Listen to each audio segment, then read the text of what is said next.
Dr. Ariane from the Movement Paradigm. Today I wanted to talk about a topic that I think is very overlooked in modern medicine, and especially as it relates to rehabilitative medicine, which is the pelvic floor. Men and women both have a pelvic floor, and both can be compromised and contribute to many different conditions, as well as incontinence issues, sexual issues, and chronic pain. Before I jump in, please make sure to subscribe to our YouTube channel, Dr. Ariane Missimer, and don't forget to hit that alert button to stay tuned for new weekly content on mindset, nutrition, and movement every week. The pelvic floor is essentially the base of our core. It is the base of the cylinder and has to be very integrated with the rest of the surrounding anatomy. So that means the organs, that means the bowel and bladder, that means the connective tissue and the ligamentous tissue. All of it has to be deeply integrated and fine-tuned for everything to work in this rhythmical dance back and forth, for everything to support our daily functions and support things like preventing incontinence, urinary and fecal, to improve sexual function, and many other functions that we'll discuss. So what does a well-activated pelvic floor do? So first, we are constantly transmitting force through the body. So a well-activated pelvic floor is going to attribute to the closing force to prevent any leakage of urine, of fecal, or gas. Number two, research shows that between 60 to 80% of women with stress urinary incontinence can cure it or significantly improve it with pelvic floor retraining. Number three, a well-activated pelvic floor is also going to allow the appropriate relaxation response of the pelvic floor muscles to allow for proper emptying of the bladder and to also prevent any post-dribble or leakage after you've finished urinating.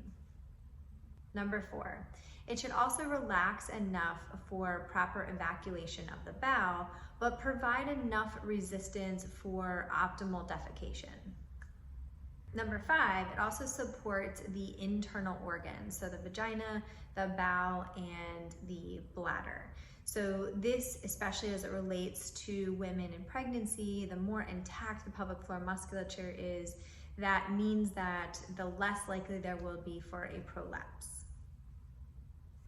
Number six, it also increases the tone, which allows for greater sexual awareness, and you need to have a pelvic floor that is able to relax completely so that you can have more pleasurable, pain-free sex. Number seven, a well-activated pelvic floor will also relax and significantly stretch during a vaginal delivery. Number eight, last but not least, a well-activated pelvic floor is going to work in coordination with your diaphragm and the rest of the abdominals. Very, very important in looking at overall movement and movement efficiency. So in summary, a well-activated pelvic floor is so important for so many necessary functions. And when it is not functioning well, it can contribute to a whole host of problems. One of which that we see consistently in our office is pelvic pain, low back pain, hip pain, knee pain even. And it's also an area where we tend to hold our emotions. So I want to point out that as important as it is for the pelvic floor to contract, it is equally important for the pelvic floor to relax. If it is always tight, then we are not able to fully contract and fully relax it, which can contribute to the same issues. So it's very important to get evaluated properly if you are having any types of symptoms that might indicate you have a pelvic floor issue. And you can contact our office, of course, to schedule a pelvic floor examination. Thank you as always. I hope that you found this topic helpful. If you have, please make sure to hit that like button and share it with friends and family if you think that it would be helpful for them. Don't forget to hit that alert button to stay tuned for new weekly content on mindset, nutrition, and movement every week.